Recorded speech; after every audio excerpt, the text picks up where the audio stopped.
सभी भाइयों को राम राम, नमस्कार। भाइयों,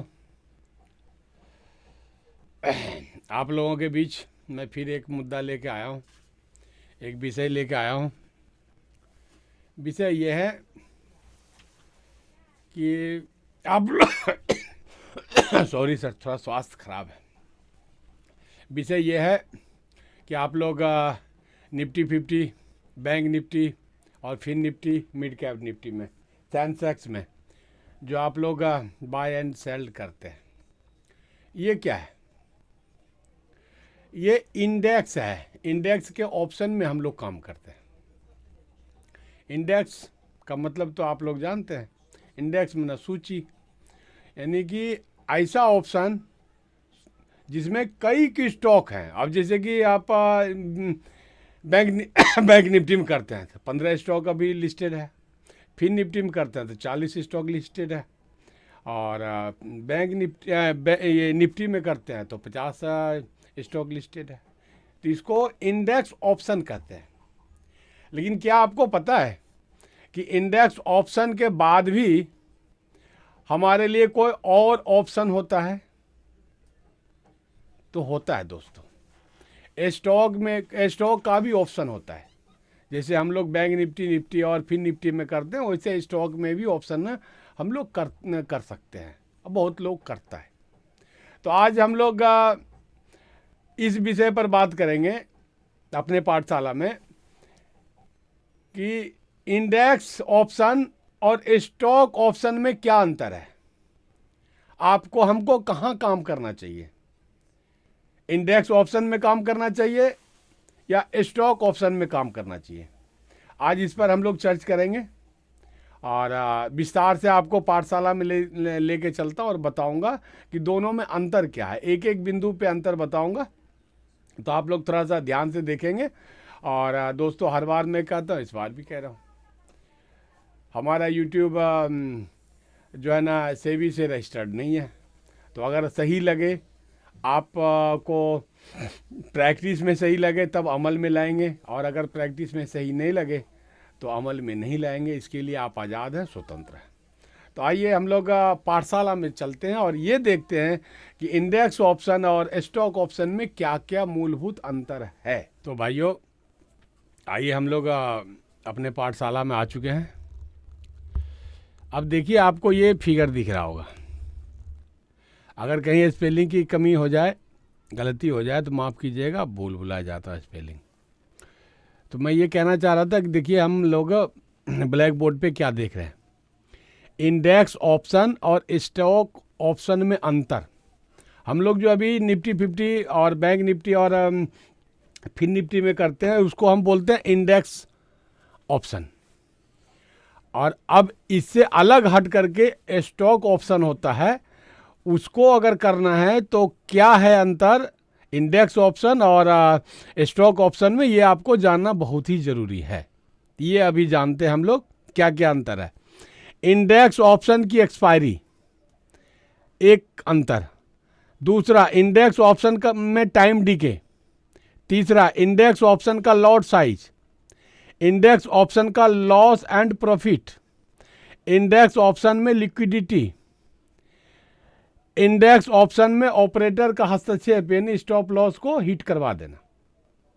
ये 6 जो है आपका अंतर है। इस अंतर पे हम बारी बारी से एक एक पे विश्लेषण करते हैं, थोड़ा आप समझेंगे गौर से। सॉरी। इंडेक्स ऑप्शन की एक्सपायरी जो होती है, आपको पता है, ये सप्ताह में एक दिन होता है। किसी का मंगलवार को होता है, किसी का बुधवार को होता है, किसी का बृहस्पतिवार को होता है। यानी होता है तो एक्सपायरी एक सप्ताह में ही होता है। ये तो आप जानते ही, आप करते हैं तो जानते हैं। लेकिन जब स्टॉक में ऑप्शन आप करेंगे तो उसका एक्सपायरी जो होता है मंथली होता है, और मंथली में हर लास्ट वाले थर्सडे को होता है। तो एक अंतर तो ये हुआ। दूसरा अंतर क्या है? इंडेक्स ऑप्शन में टाइम डीके। तो इंडेक्स ऑप्शन में टाइम डीके ज्यादा लगता है, लेकिन स्टॉक ऑप्शन में टाइम डीके कम लगता है। क्यों? इसलिए कि इंडेक्स ऑप्शन में आपको पता ही होगा जो हमारा प्रीमियम है, शुक्रवार का, सोमवार का, मंगलवार का जो प्रीमियम होता है, बृहस्पतिवार को निफ्टी 50 में अगर आप कर रहे हैं तो बृहस्पतिवार को वो 0 हो जाता है, ओटीएम वाला। जबकि आप स्टॉक ऑप्शन में करेंगे तो वो 1 महीना तक प्रीमियम धीरे धीरे धीरे धीरे घटेगा। इसका मतलब धीरे धीरे धीरे धीरे टाइम टीके उसमें लगेगा। तो स्टॉक ऑप्शन में जो टाइम टीके लगता है, जो हमारा पैसा घटता बढ़ता है, वो कैंडल ऊपर नीचे होने में वो कम होता है, कम टाइम टीके लगता है। लेकिन इंडेक्स ऑप्शन में ज़्यादा लगता है। वो इसलिए लगता है टाइम का फ़र्क है। स्टॉक ऑप्शन 1 महीना जो है ना प्रीमियम को लेते रहता है, धीरे धीरे धीरे धीरे घटाता है। और इंडेक्स ऑप्शन जो है हफ्ता में ही, शुक्रवार शुरू होता है प्रीमियम, तो फिर बृहस्पतिवार तक उसको 0 करना ओटीएम वाले को, तो उसमें ज़्यादा टाइम टीके लगता है। ये क्लियर हो गया? अब आइए इंडेक्स ऑप्शन का लॉट साइज। तो लॉट साइज आप इंडेक्स ऑप्शन में करते हैं, निफ्टी 50 में करते हैं, आप बैंक निफ्टी में करते हैं, फिर निफ्टी में करते हैं, तो आपको पता ही है कि 50 का लॉट साइज हमारा होता है ये इसमें निफ्टी में, और बैंक निफ्टी में 15 का, और फिर निफ्टी में 40 का। ये तो आपको पता है। स्टॉक का अगर ऑप्शन आप करेंगे तो स्टॉक के ऑप्शन में आपको जो है ना लॉट साइज सबका अलग अलग है, समझ गए? अब लॉट साइज अलग अलग क्या है, जैसे आप टाटा मोटर में स्टॉक ऑप्शन करना चाहेंगे तो 1425 का लॉट है। रिलायंस में करना चाहेंगे तो 250 का लॉट है, एक लॉट। HDFC बैंक लिमिटेड में करना चाहेंगे तो 550 का एक लॉट है। ICICI बैंक में अगर करना चाहेंगे तो 700 का जो है ना लॉट साइज है। TCS में करना चाहेंगे तो 175 का लॉट साइज है। तो यह आपने देखा कि स्टॉक ऑप्शन में लॉट साइज की संख्या बहुत बड़ा बड़ा है, और इंडेक्स ऑप्शन में लॉट साइज की संख्या बहुत छोटा छोटा है। तो ये आपको देखना पड़ेगा। अब आइए आप इंडेक्स ऑप्शन का loss and profit. Index option में भी लॉस होता है, प्रॉफिट होता है, और स्टॉक ऑप्शन में भी लॉस और प्रॉफिट होता है, लेकिन दोनों में थोड़ा अंतर है। आप जब परसेंटेज निकालेंगे तो आप देखेंगे कि इंडेक्स ऑप्शन जो है ना 1% से नीचे ही अप डाउन होता है पर डे। 1 पॉइंट तक, यानी 1% तक जाते जाते मार्केट क्लोज हो जाता है, 1% के अंदर ही रह जाता है। जबकि 1% क्या बोलते हैं परसेंटेज में ऊपर और नीचे होता है, तो उस समय अगर आपका सटीक ये रहेगा चुनाव, बाय और एग्जिट सटीक रहेगा, सही रहेगा, तो लॉस भी कम होगा, अब प्रॉफिट ज़्यादा हो जाएगा। तो कभी प्रॉफिट ज़्यादा हो जाएगा, कभी लॉस कम हो जाएगा, कभी लॉस ज़्यादा हो जाएगा, कभी प्रॉफिट कम हो जाएगा। लेकिन चूंकि इंडेक्स ऑप्शन परसेंटेज में 1% से नीचे ही रहता है, तो उसमें लॉस और प्रॉफिट भी कम ही हो करके निकल जाता है। लेकिन स्टॉक ऑप्शन में क्या होता है कि किसी स्टॉक को अगर आप देखते होंगे तो बहुत ज़्यादा मूव कर जाता है एक ही दिन में, 2%, 3%, 4%, 5%। तो जब मूवमेंट ज़्यादा होगा, परसेंटेज ज़्यादा होगा मूवमेंट का, तो उसमें प्रॉफिट भी होगा तो बड़ा ही होगा, क्योंकि मूवमेंट ज़्यादा है, आपने ज़्यादा कैप्चर पॉइंट को किया है, तो मूवमेंट ज़्यादा है तो आपका प्रॉफिट भी होगा तो ज़्यादा ही होगा। और जब आपके डायरेक्शन के विपरीत जा रहा है तो लॉस भी होगा तो बड़ा ही होगा। तो यानी स्टॉक ऑप्शन में मूवमेंट ज़्यादा होता है, 2% से 5% पर डे का मूवमेंट होता है। और इंडेक्स निफ्टी का तो आपको, इंडेक्स ऑप्शन का तो आपको मैंने बता ही दिया। आइए अब इंडेक्स ऑप्शन में लिक्विडिटी, तो ये आपको देखने को मिलता होगा, चाहे निफ्टी 50 में आप ऑप्शन करते हैं, या बैंक निफ्टी में करते हैं, या फिर सेंसेक्स में करते हैं, या फिर निफ्टी में करते हैं, तो वहाँ लिक्विडिटी ज़्यादा होती है। लिक्विडिटी का मतलब बायर और सेलर की संख्या बहुत ज़्यादा होती है। तो बायर और सेलर की संख्या जब बहुत ज़्यादा मात्रा में होती है, ज़्यादातर लोग इंडेक्स ऑप्शन में ही काम करते हैं, तो स्वाभाविक सी चीज़ है कि इंडेक्स ऑप्शन में जो है ना लिक्विडिटी ज़्यादा होगा, हलचल ज़्यादा होगा। तो उस स्थिति में क्या होगा कि आप जहां कहीं भी बाय करना चाहेंगे बाय हो जाएगा, जहां कहीं भी एग्जिट करना चाहेंगे वहां फौरन एग्जिट हो जाएगा, वहां आपको लेट नहीं करना पड़ेगा। मान लीजिए आप 50 पॉइंट लेकर के या 20 पॉइंट लेकर के 10 पॉइंट लेकर के एग्जिट होना चाह रहे हैं और लिक्विडिटी ज़्यादा है, तो फौरन वहीं एग्जिट आप हो गए। तो 1-2 पॉइंट 3 पॉइंट का ऊपर नीचे हुआ एग्जिट होते होते। लेकिन स्टॉक ऑप्शन में अगर आप जाएंगे तो वहाँ लिक्विडिटी कम होती है। कभी कभी तो आपको मार्केट रेट पे आप निकलना चाह रहे हैं तो निकलना मुश्किल हो जाएगा, वहाँ लिमिट ऑर्डर पे आपको निकलना पड़ेगा, और लिमिट ऑर्डर में भी कई बार आपको वो बदलना पड़ेगा, लिमिट ऑर्डर को भी बदलना पड़ेगा। क्यों कि लिक्विडिटी वहाँ कम होती है। तो आपको ये बाय और एग्जिट होने में ऑप्शन स्टॉक ऑप्शन में दिक्कत कभी कभी आ जाती है और आ सकती है। ये तो हुआ लिक्विडिटी की बात। अब आइए एक मेन बात है, इंडेक्स ऑप्शन में ऑपरेटर का हस्तक्षेप यानी स्टॉप लॉस हिट कराना। तो देखिए आपको पता होना चाहिए कि इंडेक्स ऑप्शन, मान लीजिए हम बात करते हैं निफ्टी 50 का, तो निफ्टी 50 में 50 स्टॉक्स होता है। तो अगर निफ्टी 50 को ऊपर जाना है या नीचे आना है तो वो एक स्टॉक के बूते की बात नहीं है कि निफ्टी 50 के प्राइस को, कैंडल को ऊपर बढ़ा देगा बहुत तेज़ी से 15, 20, 25, 30 पॉइंट कर देगा, या अगर बेरिश में आ रहा है तो 25, 30 पॉइंट नीचे कर देगा। वो एक स्टॉक की बूते की बात नहीं है। यहाँ पे निफ्टी 50 में 50 स्टॉक है, तो 50 में से 10 स्टॉक के हिसाब में आप लेके चलिए। 10 स्टॉक ऐसा स्टॉक है जो कि आपकी निफ्टी 50 के प्राइस को ऊपर और नीचे करता है। अब जैसे रिलायंस को ले लीजिए, HDFC बैंक को ले लीजिए, आपको कोटक महिंद्रा को ले लीजिए, सबका परसेंटेज है, सबका परसेंटेज अलग अलग है। अब किसका कितना परसेंटेज है वो तो आपको बताना पड़ेगा, उसका चैप्टर अलग है।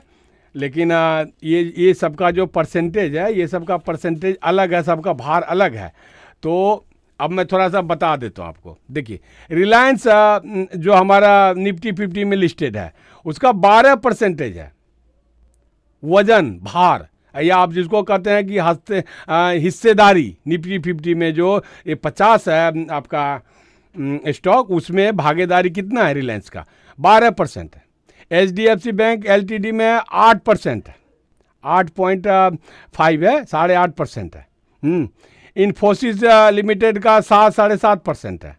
ICICI बैंक का 7%, 7.11% है। कोटक महिंद्रा का 3.3% है। अच्छा, हाउसिंग डेवलपमेंट सर्विस का 5.5% है। एक्सिस बैंक का 3% है। तो ये सब सारे मिलता है, 10-12 स्टॉक्स जब मिलता है तब निफ्टी 50 को ऊपर या नीचे ले जाता है। वो एक स्टॉक अगर चाहता है कि मैं निफ्टी 50 को, प्राइस को या कैंडल को ऊपर ले जाएंगे 10, 20, 25 पॉइंट या नीचे ले आएंगे, तो संभव एक स्टॉक के बस का नहीं है। तो अगर आप लोग जो सुनते हैं कि भाई कई का यूट्यूबर बोलते हैं कि देखिए ये ऑपरेटर जानता है कि आप स्टॉप लॉस कहाँ लगा रखे हैं, वो आपका हिट करा करके जो है ना फिर ऊपर चला जाएगा। तो एक बात जरा सोचिए कि 10-12 स्टॉक में भरपूर पैसा ऑपरेटर को डालना पड़ेगा, भरपूर पैसा डालना पड़ेगा, तब जाकर के वो आपके विपरीत यानी बायर के विपरीत जो है ना निफ्टी 50 को ऊपर ले जाएगा या नीचे ले आएगा। 10-12 स्टॉक में भरपूर उसमें पैसा डालना पड़ेगा, हजारों करोड़ रुपया डालना पड़ेगा, तब जाकर के होगा। तो मेरा सिर्फ कहने का मतलब यह है कि इंडेक्स ऑप्शन में निफ्टी 50 हो या बैंक निफ्टी हो या फिन निफ्टी हो या सेंसेक्स हो, ये सब में अगर ऑपरेटर, बिग बुल जिसको आप बोलते हैं, अगर वो चाहता है कि आप सारे बायर का स्टॉप लॉस को हिट करा दें, जो नीचे लगा रखा है या ऊपर लगा रखा है, तो ऐसा संभव इसलिए नहीं हो पाता है कि उनको बहुत सारा पैसा लगाना पड़ेगा इन 10-12 स्टॉक्स में, और भरपूर मात्रा में लगाना पड़ेगा, तब आपके दिशा के विपरीत वो जो है ना अपना प्राइस को नीचे या ऊपर ले जा सकता है। तो यहाँ जो है ना हस्तक्षेप ऑपरेटर का कम होता है इंडेक्स ऑप्शन में। लेकिन स्टॉक ऑप्शन में क्या है, एक ही स्टॉक को उसको संभालना है। जैसे आपने बाय किया है रिलायंस में, तो रिलायंस में आपने बाय कर रखा ऑप्शन में, स्टॉक का ऑप्शन में, तो वो ऑपरेटर भी जो उसमें बाय किया होगा पुट का या फिर बेचा होगा ये कॉल के लिए, तो उनको तो एक ही स्टॉक को सिर्फ देखना है। तो एक स्टॉक में थोड़ा ज़्यादा पैसा लगा देगा, तो ज़्यादा पैसा लगा देगा तो बायर के विपरीत दिशा में प्राइस को यानी कैंडल को ले जा सकता है, क्योंकि एक ही स्टॉक को उसको सिर्फ देखना है। तो एक ही स्टॉक को देखना है तो ज़्यादा पैसे लगा करके आपके विपरीत दिशा में कैंडल को प्राइस को ऊपर ले जा सकता है, ले आ सकता है। और ऐसा कई बार सुनने को भी मिला है, सुनने को भी मिलता है कि मैनिपुलेट हो जाता है, यानी हस्तक्षेप जो है ना ऑपरेटर का स्टॉक ऑप्शन में हो जाता है। तो एक ये अंतर है कि इंडेक्स ऑप्शन में ऑपरेटर का हस्तक्षेप नाम मात्र का होता है, नहीं के बराबर होता है, और स्टॉक ऑप्शन में जो अगर वो चाहे ऑपरेटर, तो आपके विपरीत दिशा में प्राइस को ले जाने के लिए वो कुछ ज़्यादा पैसे लगा करके आपका स्टॉप लॉस हिट करवा सकता है। तो ये सारे अंतर था इंडेक्स ऑप्शन और स्टॉक ऑप्शन में। अब एक वीडियो में मैं आपको दूंगा कि इसको अगर आपको करना है तो करेंगे कैसे। अब सबका लॉट साइज निकालना पड़ेगा, फिर लॉट साइज निकालने के बाद में फिर उसको ऑपरेट कैसे करेंगे, कहाँ से करेंगे, क्या क्या देखना पड़ेगा, इस पर एक मैं वीडियो ला दूंगा 2-3 दिन में। और उसके बाद में मैं उन भाइयों से कहना चाहता हूं जो भाई अभी बिल्कुल शुरुआत किया है इंडेक्स ऑप्शन में, और वो हर रोज नुकसान झेल रहा है क्योंकि उनको जानकारी है नहीं, प्रैक्टिस उनका है नहीं, अनुभव उनका है नहीं, और वो 1000 2000 500 3000 4000 5000 रुपये रोज लॉस कर रहा है। तो उनके लिए मैं ये कहूँगा कि आप स्टॉक कैश में लीजिए, ये स्टॉक ऑप्शन में मत जाइए। स्टॉक ऑप्शन तो आपको महंगा पड़ेगा, इंडेक्स ऑप्शन से भी महंगा पड़ेगा आपको स्टॉक ऑप्शन, इसमें मत जाइए। मेरा जो अपना पर्सनल मानना है, और जिनको जाना है उनको तो कोई उनकी अपनी इच्छा है, तो कोई किसी को रोकता है नहीं। ये मैंने अंतर बता दिया आपको। अगर आपको शुरुआत करना है, बिगिनर हैं आप, तो स्टॉक का मैं एक वीडियो लाने वाला हूँ 2-4 दिन के अंदर ही, यानी अगला शनिवार के पहले ही मैं ला के दे दूँगा। उस स्टॉक को आप जो है ना प्रैक्टिस में लाएंगे। उस स्टॉक में अगर आप काम करते हैं तो प्रैक्टिस आपका बढ़ेगा, अनुभव भी बढ़ेगा, और कम पैसा लगेगा। 2-4 हज़ार रुपये में भी आप प्रैक्टिस कर सकते हैं, और नुकसान और फ़ायदा भी होगा तो छोटा छोटा होगा, जिसको आप झेल सकते हैं।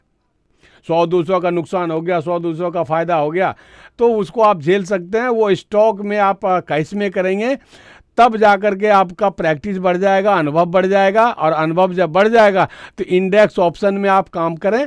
स्टॉक ऑप्शन आपकी जानकारी के लिए मैंने बताया है, इसमें काम करना थोड़ा सा ज़्यादा बोझिल है, ज़्यादा जो है ना हितकर नहीं है। तो आपको मैंने जो अनुभव बता दिया ये बता दिया, और अगले वीडियो में मैं आपको बता दूंगा वैसे करना तो आपको ही है। इंडेक्स ऑप्शन में करें, स्टॉक ऑप्शन में करें, मैंने आपको ये बता दिया। अब आप कंपैरिजन आपको करना है दिल से, किस में काम करना वो आपको सोचना है। लेकिन मैंने आपको ये बता दिया कि अगर आप स्टॉक से शुरुआत करते हैं, स्टॉक ऑप्शन से नहीं, स्टॉक से शुरुआत करते हैं, एक स्टॉक में आप जो है ना खरीद बिक्री करते हैं, तो उसमें आपका प्रैक्टिस बढ़ेगा, अनुभव बढ़ेगा, सब कुछ बढ़ेगा। तो दोस्तों मैं 2 वीडियो ला दूंगा, एक तो कल परसों ही ला दूंगा। इसको ऑपरेट कैसे करें, स्टॉक ऑप्शन को ऑपरेट कैसे करें, कहाँ से करें, लॉट साइज सारे स्टॉक ऑप्शन का कहाँ मिलेगा, वो सब बताऊंगा। और एक बात और जान लीजिए दोस्तों, हर एक स्टॉक का FNO नहीं होता, हर एक स्टॉक में अगर आप चाहें किसी के भी स्टॉक को उठा लें लिस्ट से, और आप चाहें उसमें एफएनओ कर लेंगे, नहीं ऑप्शन कर लेंगे, इंट्राडे कर लेंगे, तो आप नहीं कर पाएंगे। सब में ऑप्शन नहीं रहता है। कुछ एक स्टॉक है जिसमें एफएनओ का जो है ऑप्शन है, और कुछ एक में तो है ही नहीं है। स्टॉक तो हमारे यहाँ 5,000 से ज़्यादा स्टॉक्स हैं, लेकिन 200 के आसपास में, मुझे जहाँ तक पता है 200 के आसपास स्टॉक में ऑप्शन का ये दे रखा है एफएनओ। तो 200 के अंदर अंदर ही आप स्टॉक में स्टॉक ऑप्शन कर सकते हैं। बाकी स्टॉक तो बहुत सारे भरे पड़े हैं जिसमें कैश में आप खरीद बिक्री करेंगे तो उसके लिए तो बहुत पड़े हुए हैं। वो मैं लिस्ट में 2 आपको बना के दे रहा हूँ इसी हफ्ते के अंदर। और दोस्तों, अगर अच्छा लगा हो तो लाइक कर देंगे, और अच्छा नहीं लगा हो तो कमेंट तो आप कर ही देते हैं, लेकिन थोड़ा अनाप शनाप कमेंट नहीं करें। अनाप शनाप कमेंट करने से मेरा दिल दुखता है, और मैं आपको तो कुछ कह नहीं सकता हूँ। ये आपका कमेंट करने का जो है नज़रिया है, मैं बदल सकता नहीं हूँ। तो थोड़ा सा ध्यान रखेंगे। तब तक के लिए जय हिंद, जय भारत।